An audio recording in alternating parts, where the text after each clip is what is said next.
Food bloggers, hi, how are you today? Thank you so much for tuning in to the Eat Blog Talk podcast. This is the place for food bloggers to get information and inspiration to accelerate your blog's growth and ultimately help you to achieve your freedom, whether that's financial, personal, or professional. I'm Megan Porta, and I've been a food blogger for over 12 years. I understand how isolating food blogging can be at times. I'm on a mission to motivate, inspire, and most importantly, let each and every food blogger, including you, know that you are heard and supported. Get ready, because this is a really good episode that I feel like every food blogger should listen to. Marta Rivera Diaz from Sense Edibility comes to the table with a really important topic that I feel we don't talk about enough, and that is how to be an authentic ally as a content creator. We talk about how there are so many underserved individuals that need to feel like they deserve a spot at your table. And there are ways that we can make them feel valued and appreciated and important in really small ways that we don't necessarily even think about. Even if you feel a little bit uncomfortable about this topic or talking about it or listening to people talk about it, I invite you to come in and just listen to the whole thing from start to finish. I promise that you will be glad that you did. This is episode number 401, and it is sponsored by RankIQ. Hey, awesome food bloggers. Before we dig into this episode, I have a really quick favor to ask you. Go to your favorite podcast player, go to Eat Blog Talk, scroll down to the bottom where you see the ratings and review section. Leave Eat Blog Talk a 5-star rating if you love this podcast, and leave a great review. This will only benefit this podcast. It adds value, and I so very much appreciate your efforts with this. Thank you so much for doing this. Okay, now on to the episode. Marta Rivera Diaz is a formally trained chef with more than 25 years of cooking and baking experience, and she is the chef and author behind Sense Edibility, her online culinary school. Marta created her blog to encourage advanced and novice cooks alike to explore and succeed at executing culinary fundamentals, techniques, and cuisines never before explained or introduced to them. As a biracial woman who grew up and married into the military, and one who lives with a disability, Marta is a staunch advocate for underserved communities, especially in the food space. Hello, Marta. Thank you so much for joining me on Eat Blog Talk. How are you today? Hi, Megan. I'm doing well. Thank you so much for having me. I'm really excited to talk to you today. Same. This is such an important topic to talk about, so I'm excited too. Before we get into it, though, do you have a fun fact to share with us? So my fun fact is about myself. I'm actually a carpenter. I built furniture in my spare time, and it's a fun fact because every time somebody comes to the house and sees a piece that I've built, they're kind of like, "Where'd you get that?" And I'm like, "I made it." And so they're shocked that I guess a lot of my friends assume I'm super girly, but I'm really, I love working with my hands. So that's my fun fact, is that I'm actually a furniture building carpenter. Oh, that is. But it's also because I'm cheap too. I don't like paying for stuff that I know I can build. But do you find that activity, when you're doing it, it fulfills that creative space? Yes, when I'm doing it right, but I'm super, you know how they say creatives are sometimes kind of all over the place? Yeah. I'm very much like that in most aspects of my creativity. So I have to return to the lumber store frequently because mess up cuts, or I don't plan correctly. So sometimes it's frustrating. Right. But, when you get that reaction from people that see your build. Oh, heck yes. Yeah, it's kind of like, it's that's a flex. Impressive. So what is your favorite thing to make? What type of furniture? I like just building things like sideboards or tables or benches, just because it's not that hard to do. Yeah. It's not that hard to do. They're straight lines, they're straight cuts Right. most of the time. But I do want to kind of get into doing things like couches or upholstered furniture. But I think that's a little bit beyond my wheelhouse, I think. Oh. I might try it in the future. I want to do you have pictures you can share? I would love to put some in the show notes of your trade. Do. That would be fun. Send me an email with a few and we'll put them I up. will. That would be awesome. Cool. I love knowing that about you. And I love the topic that you're bringing to the table today. It's something that we don't talk about enough, and that is just how to be an authentic ally to people who need it, to everyone really, and to be more inclusive. So let's just have you start off by sharing about your journey, kind of where you have gone in your entrepreneurial journey and where you're at today. So I'm actually a lifelong military family member. Another fun fact about me is that I've been a military brat since conception. Both of my parents were in the Air Force. They were both active duty during the Vietnam and Gulf Wars. So I grew up in a military family. I swore I would never marry into the military, knowing that lifestyle. And a month after I graduated from culinary school in Baltimore, I married a soldier. So never say never. That was my lesson there. And proceeded to follow him around the world for 20 years while he was in the Army. Wow. So, I grew up, because both my parents were active duty, I grew up with chores like most kids do, but my chore was cooking for our family of 5. And that started at a very, very young age. And a lot of people don't realize that the military is actually sometimes considered the working poor, just because based on the amount of work that they do and what they're required to do and the time that they're required to devote to their military service, they don't get compensated nearly enough for what they're doing. So my family was no exception. There were very lean times where I had to kind of put together a meal for all of us with very limited resources. So unlike a lot of culinary professionals, I didn't grow up with that love of food where, you're standing next to your mom or your grandma in the kitchen and you're cooking recipes from scratch with her. I don't have that memory. My memory has always been one of food insecurity. So that's how I grew up, is piecemealing meals for a family of 5 at like the age of 10, and trying to figure out how to make it work. And that ability, I found that I was very proficient in the kitchen and I was able to move around very well, even at a young age, led to my foray into culinary arts. So I went on to attend a VOTEC high school, a vocational technical high school, which is basically a high school that teaches trades. And I graduated from their culinary program and went on to culinary school in Baltimore. That's where I met the guy that I said I would never, ever marry. And, we got married, and about a year after we were married, we moved to Germany. And, it was always a struggle as a military spouse finding employment. And that is career irrelevant. It doesn't matter what your career is. As a military spouse, finding gainful employment is one of the biggest issues that we face, because no one wants to hire someone who they know is going to leave in 2 or 3 years. Right. So especially when you're a chef, they're looking at you when you go to interview, and they're saying, I'm not going to invest this much time in someone teaching them our recipes, teaching them our, the way we do things in the kitchen for you to leave in 3 years. So finding a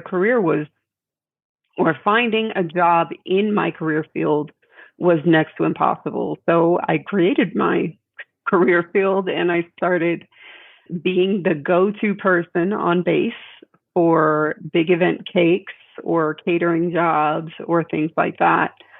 And that was a job that I can move with me all the times that we moved. My last move to our home here after my husband retired was my 23rd move in my life. Oh my gosh. Wow. I have moved a lot.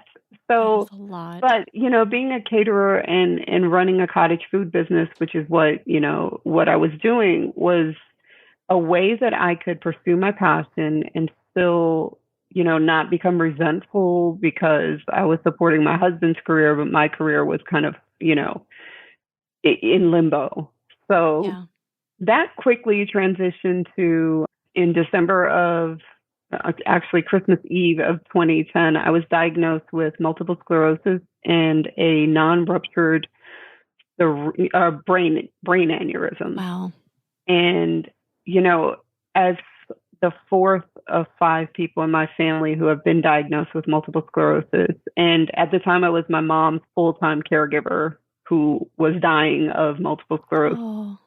I know what multiple sclerosis does, and I know how it affects the body. And some of the first things to go are the use of your arms and legs. And as a chef, I kind of need those Yeah. things, you know what I mean? And I was looking at my life, and I was just kind of like, I've supported my husband's Army career. I've homeschooled my kids because I started homeschooling my kids when they were 3. And it was just like, I've given so much to everybody else. I was, again, a caretaker to my mom. And I don't have a legacy of my own or something that is my own that I'm really proud of. So that inspired me to self-publish my cookbook, which is, I look at it now, my cookbook, and I was really proud of it back then, but now I look at it and I see how much I've grown, and I'm kind of like, oh, that's like my ugly baby, Oh. I love that I did it, but it was just, I'm glad it's out of print now. Let's just say that.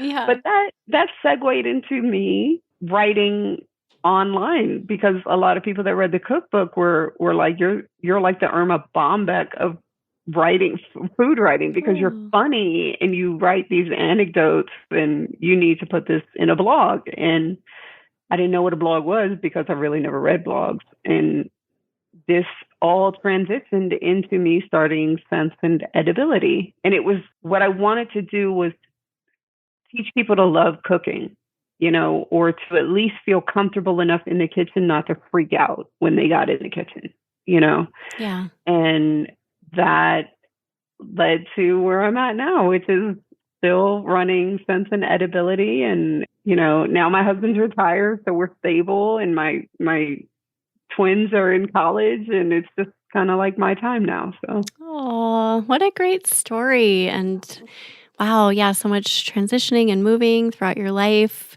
And it's fun to hear how that's kind of played out in parallel with your blog and the work that you do now. So you really believe that, we have to be advocates for the underserved. And I guess I would just like to start by asking, how would you define that? How would you define underserved? Well, so there's a term called intersectionality that it's become a buzzword in recent years, especially since 2020. And it was a term coined by Kimberly Crenshaw back in the late 80s. And intersectionality just basically looks at a person's holistic situation, right? So I am a Black and Puerto Rican woman who has, I put this in quotes, a disability or an impairment, and I am a military spouse. So when you look at all of those things and you take all those things into consideration, and then you add to the fact that I've decided to pursue a career in a very male-dominated profession, it's difficult for me to find the equality or the representation that so many of my male white counterparts, or even my female white counterparts, can experience. So for me, when I discuss, especially as a content creator, when I discuss equality or diversity or, inclusion, I'm trying to encourage people to look beyond yourself, right? Look beyond your situation as a woman food content creator, who we all know, if you've been in this business for any length of time, that the majority of content creators are women. And oftentimes we get into a mode where we're kind of like, we're women and we don't get treated fairly as male food bloggers do.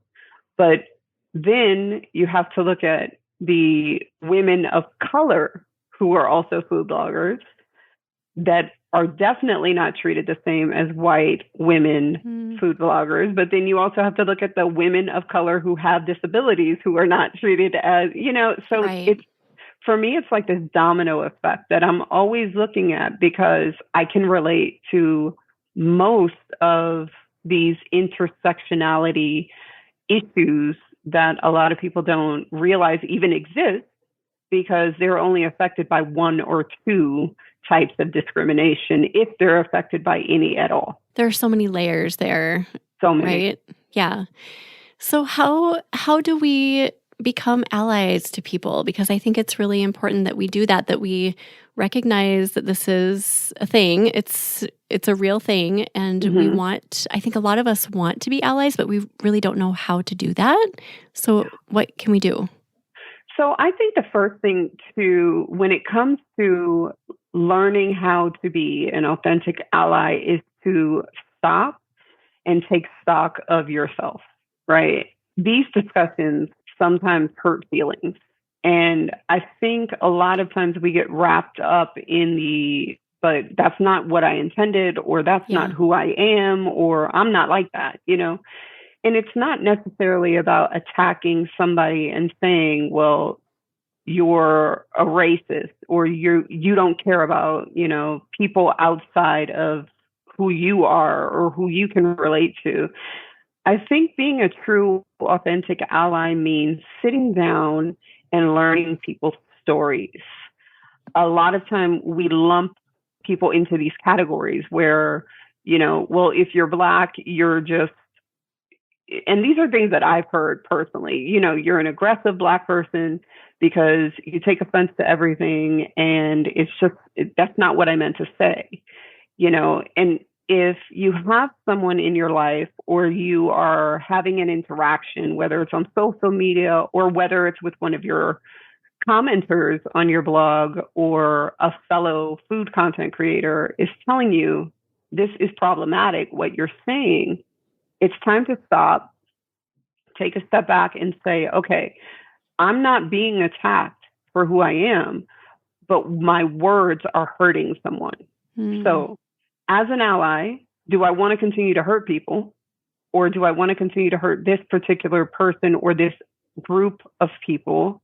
Or do I want to be a better person? Do I want to be better about this? Yeah. And hear people, it's so easy to get wrapped up in the feelings of it all, right? And I mean, we would be lying if we said feelings don't matter and it doesn't really hurt that bad when somebody tells you you're offensive. But it's a lot. You get offended when you feel like you've offended people. But right. I feel like it's so important, as if you truly want to be an ally. Now, I think that is something that needs to be acknowledged, and it needs to be put in the forefront. If you truly want to be an ally, because some people say, okay, well, I want to be an ally, but not really. I want to be an ally on my terms.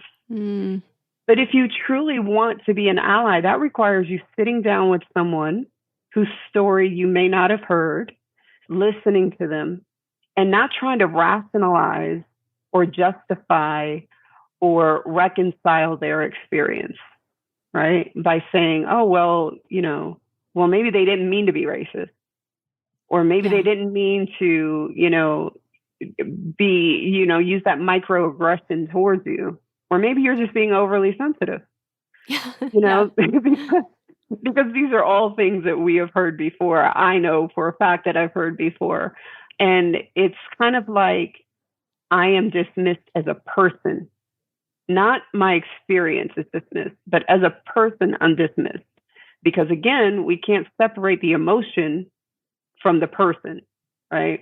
So if I'm being made to feel as if the only content that I'm good enough to create is Puerto Rican food or Black soul food, then you're dismissing the years of study that I've done, as, the years of classical European cooking that I've studied. Right. It's because you're assuming that I'm just a Black Puerto Rican woman who can only cook ethnic food, being a true ally for me means sitting down and truly listening to an individual's story and not listening to respond, but listening to absorb and to learn. To understand.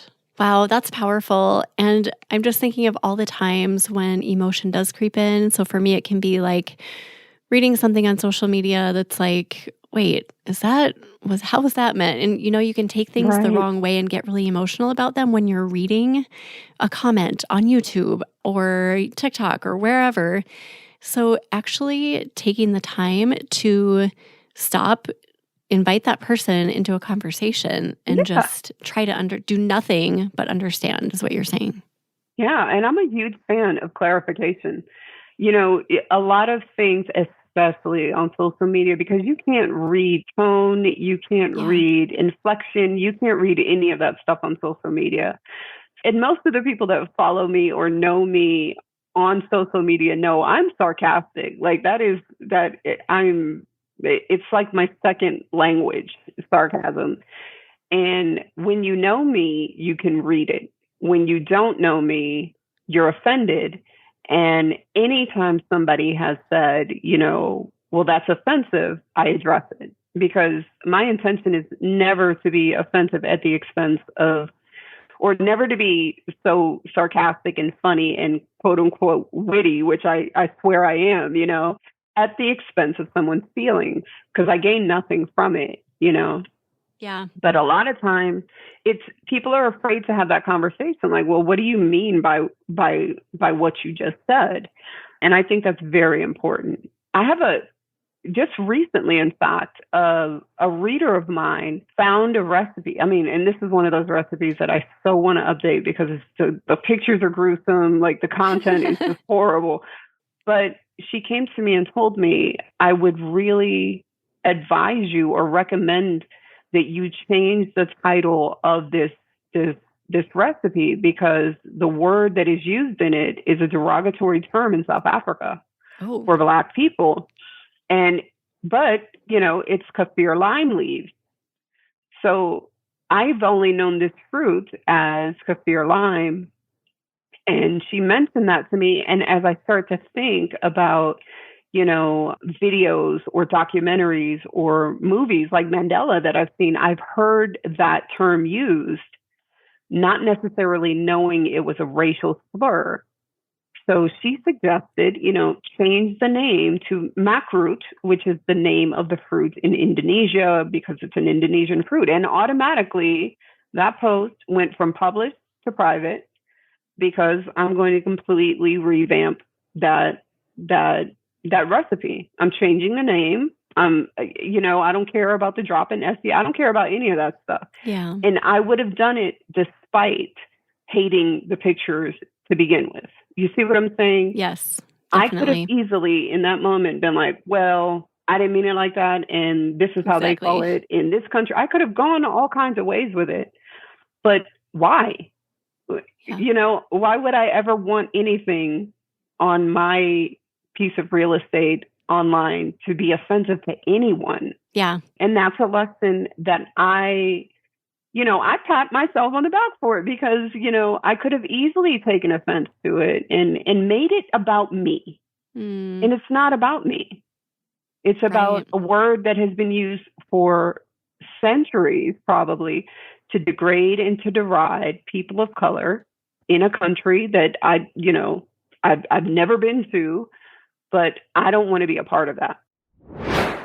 Eat Blog Talk is here to support you at every stage of your food blogging journey to help you accelerate your blog's growth so you can achieve your freedom. We offer many services that will help get you on the right path no matter where you're at in your journey. Don't forget to check out our free discussion forum at forum.eatblogtalk.com. Go there to connect with like-minded peers, to learn and to grow, and to share any wins that you have. Our signature service is our mastermind program. We are currently accepting waitlist submissions for 2024. So if you want want to get on the list for this year-long experience starting in January 2024, definitely do that now. If you are not quite ready for that investment, the Mini Minds program might be for you. It is a 6-month program that will help you achieve your goals and overcome any obstacles that are holding you back. And if you're up for getting together in person with some like-minded food bloggers, consider coming to one of our in-person retreats in 2023. This is a great way to get to know your fellow food bloggers really well in an intimate setting, to learn a ton about food blogging in a short time frame, and to eat some delicious food that you will never forget. Go to eatblogtalk.com/services to get all the information about all of our services.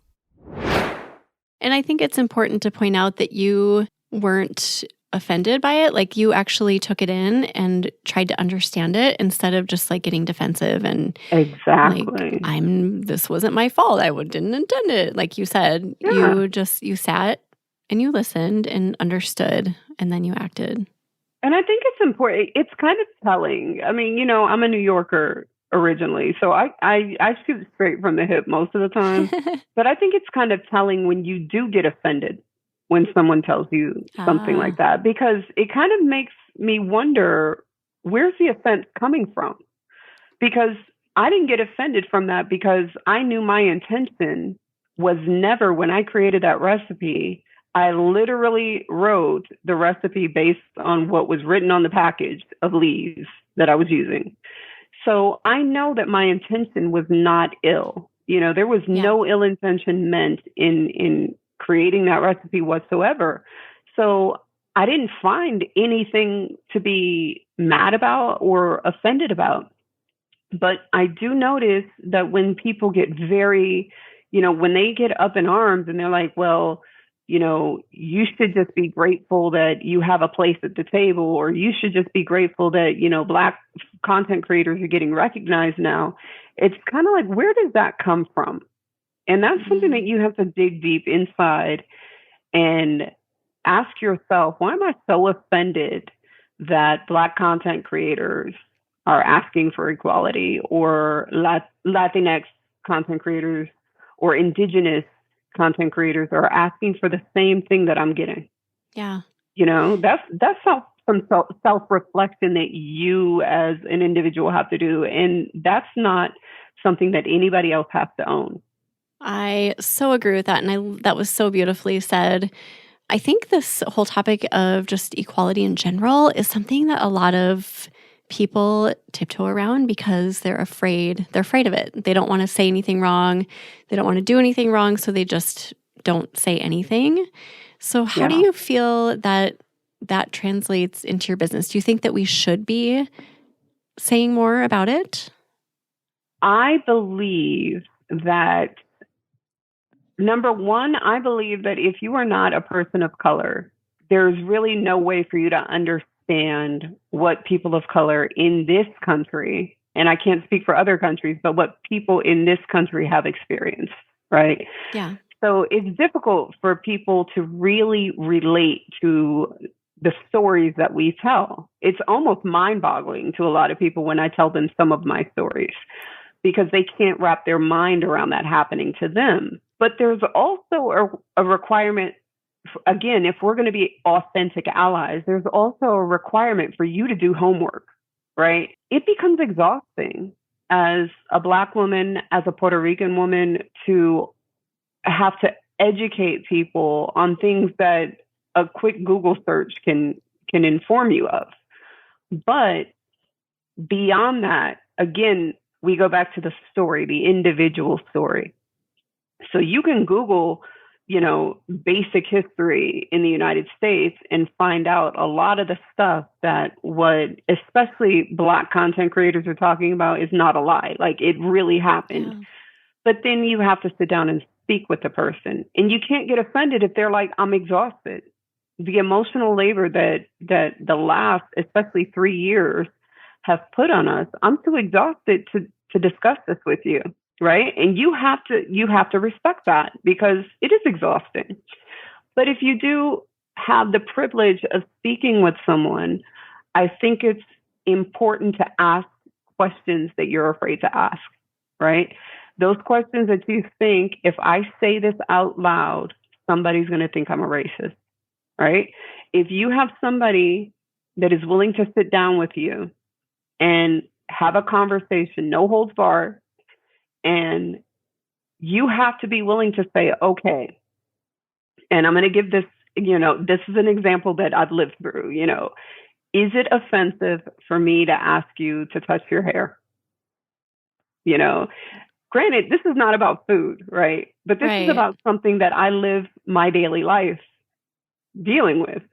You have to ask that question. Is it offensive when I ask you if, Black people are stronger than white people, so that you can have these conversations and that person can educate you on microaggressions. They can educate you on things that are stereotypes or racial tropes, and you can learn from that. You can't learn from people without asking questions. You can't. It's impossible. I mean, you can read all the books you want to, but you're sitting next to somebody who has lived that life, and you don't even bother to turn around or turn next to you, that person, or turn next to yourself and say, hey, can you tell me about your experience? A lot of people don't want to hear the experience, right? Because it kind of makes them feel guilty. It makes them feel guilty because they're like, oh, I've said that before, or I've thought that before, or I've done that before. In the realm of food content creation, colonizing recipes is huge. And I use that word colonizing because as a Puerto Rican, I very well understand the concept of colonization. The island of Puerto Rico has been colonized its entire existence, save for when the Taino Indians, who are the indigenous people of Puerto Rico, inhabited the island. So when I see content creators, quote unquote, creating recipes that have been around for centuries and saying, I've elevated this cuisine or this dish, or I've made this way yummier, or I've, done X, Y, or Z to improve upon a recipe that is a cultural staple in my cuisine or other people's cuisines, it is so extremely offensive. So that's the time I become that sarcastic person that I told you I was. And I'm like, oh, you're colonizing this recipe because a white person doesn't need to come along and I won't even limit it to white people, but anybody outside of that culture doesn't come along and elevate anything. It didn't need to be elevated. Obviously, it's been eaten and enjoyed by this culture for centuries. You didn't need to elevate anything. So even colonizing recipes is something that a lot of people don't realize that they're doing, and how offensive it is when someone like from Vietnam sees that their pho recipe needed to be elevated by somebody. Right. And that, I guess, as content creators, we may not think of that until it's pointed out to us. Right. And it's just kind of like, I also have a phrase that I say all the time, don't yuck somebody's yum. In Puerto Rico, we eat blood sausage. It's something that is it reminds people of home. It reminds people of Christmas in Puerto Rico. The English eat blood sausage, but people don't have as quite a visceral reaction to that when they do when they hear that Puerto Ricans or Koreans eat blood sausage. It's something that I always try to remind people, including my family members, where it's just because you've never tried this, or it seems, outside of your norm, doesn't mean it's disgusting. And for you to say, oh, that sounds nasty, to someone this is their cultural cuisine. This is something that their grandmother or great grandmother probably made for them and gave them some type of comfort. For you to say, oh, that's disgusting, is offensive. Yeah, that makes sense. Yeah. And I feel like this conversation extends even beyond cultures and race. This can be underserved. I feel like can also be someone with a disability, like yourself, living with a disability, or maybe even having kids with disabilities or something it doesn't have to be just culture. Am I right? No, you're totally right. This extends to brands as well. We talk a lot about content creators, but brands also, I look at campaigns, and whenever I'm approached by a brand or, somebody that wants me to work with them, I either ask or I take a look at the lineup, right? Because they usually have a lineup of influencers that they're asking to participate in said campaigns. And if I can't see it readily, I'll ask. I want to know who's working on this campaign. And if I don't see representation in the form of, diversity as far as skin color is concerned, or abilities, other abilities are concerned, or even military personnel are severely underrepresented in this industry, as are LGBTQ content creators. So if I don't see that representation, I say, do you need recommendations for content creators that fit these marks or that fit these criteria? And if they say no, I'm kind of like push back, and I'm like, yeah, you do, because based on your lineup, you're not representing well.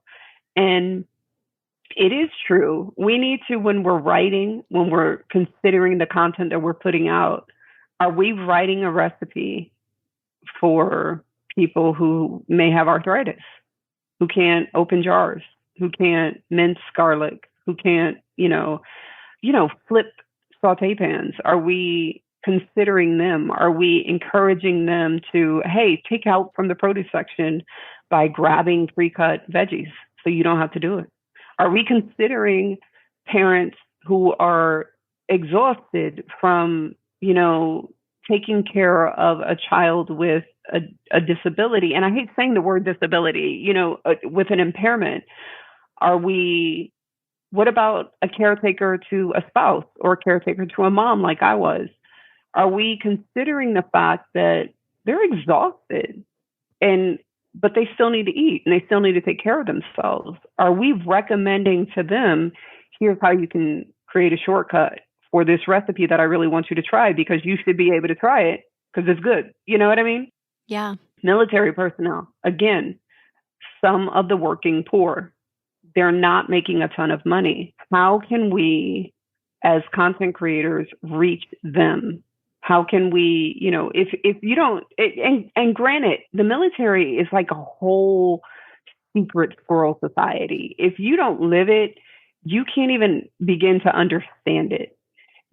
So those of us who do have an experience with military service should be utilizing that and encouraging military personnel or military spouses to utilize the things that we know exist.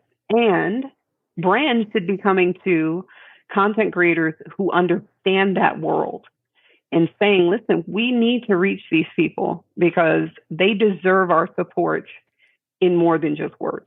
Ooh, I think you said something really important there, because I feel like all of us, everyone listening, can relate to something that you just said on some level, whether it's, being in a military family or having someone in the family with a disability or impairment, or, just being of a race that isn't typically in this space or something. Like, there's something there. I can definitely relate to the exhausted parenting because I have a child with autism, and oh my gosh, that is something that I'm like, I have been there. I'm here. I get it. It's exhausting. And that is something I can speak to. So I love that you said that, just like finding that thing that you can relate to and then serving how you can benefit others in that same situation. I was a mom of twins. Oh gosh, that right there is. I was a mom of twins, caretaker to my mom, and a military wife whose husband deployed multiple times, and I had my own disability all at the same time. Wow. So I can speak to people. I can speak to moms of multiples on how to make life a little bit easier at mealtime. Just like you can speak to moms of children with autism on how to make meal times more approachable after you're completely pooped at the end of the day. You just can't adult anymore. So we always need to do some self-reflection and say, when I was at my worst, when I was at my lowest point or thought I was at my lowest point, what was I doing in order to make it day to day? And how can I create content that will reach somebody who is struggling to make it day to day in this moment? Because I believe that we all go through trials and tribulations, not for ourselves, but so that we can pay it forward to somebody else with our experience and with our knowledge. Absolutely. Oh, that's so important to hear that again. Yes. Yeah. We don't go through it just selfishly for our own good. We do it so that we can help and serve others get through it better. So accessibility is a huge kind of buzzword right now, just like making sure our images are accessible and our blog is accessible. Can you talk about that a little bit and how that relates to our conversation? Well, for me, it's very important because multiple sclerosis, like my mom went blind in one eye for 2 years. It's a vicious disease, and it just does things to you that you just don't expect.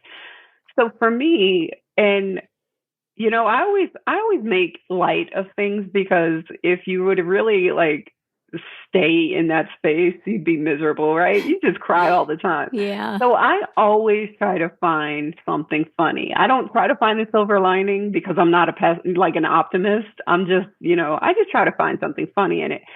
For me, when it comes to accessibility, I want people to know how dope this picture is that I just took. I need you to see through my words what an awesome picture is on the screen. And I'm going to describe it for you so that you can get the same enjoyment that I get out of looking at this picture I took, right? And if you think about it from that perspective, instead of the perspective I got to go and do this just to be compliant.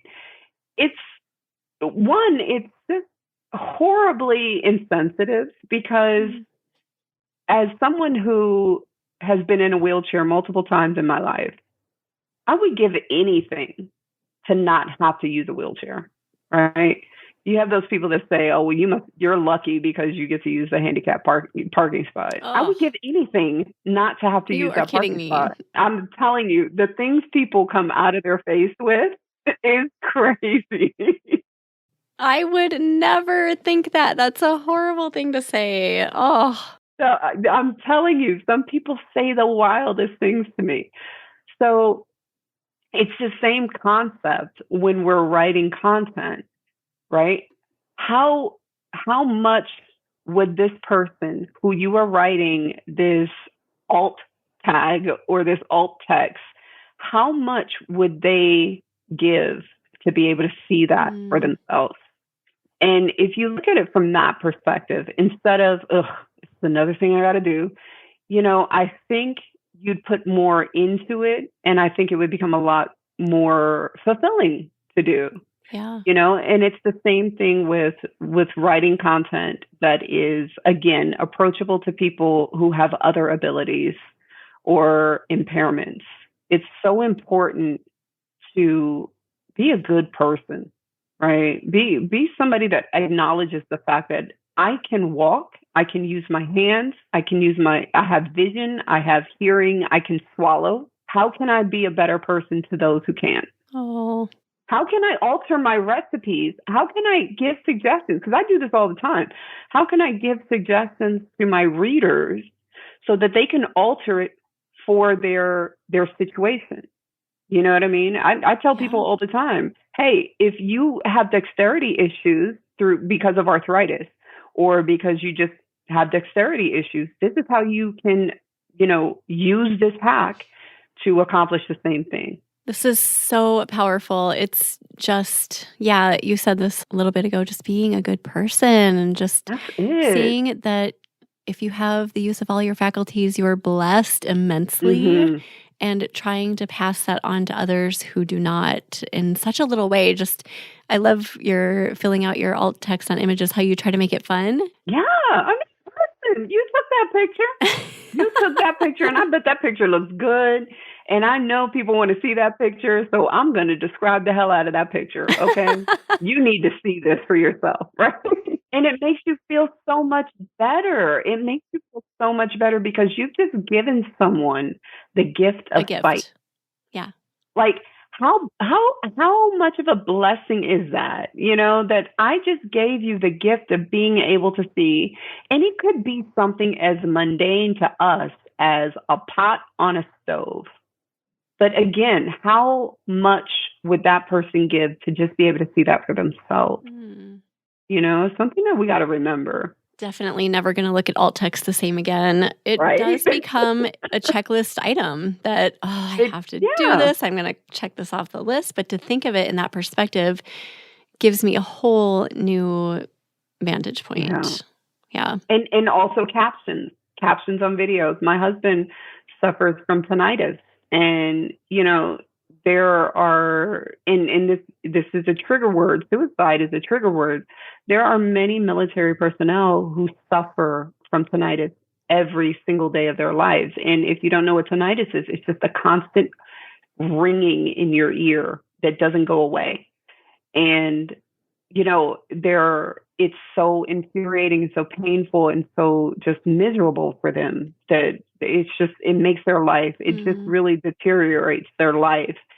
And if you're doing reels or you're doing video, I am the caption queen. Okay. I'll include like chuckles. I'll include, you know, hehes, whatever, you know, because I want them to, if they can't hear, I want them to be able to know. I want them to be a part of the crew, like the crew. I don't want anybody to ever feel like they're not welcome in my space. So you're invited to my party. Come, have fun. I want you to be able to see what we're seeing. I want you to be able to hear what we're hearing. If I could create touch, I want you to be able to touch what we're touching. I just want everybody to feel like they belong.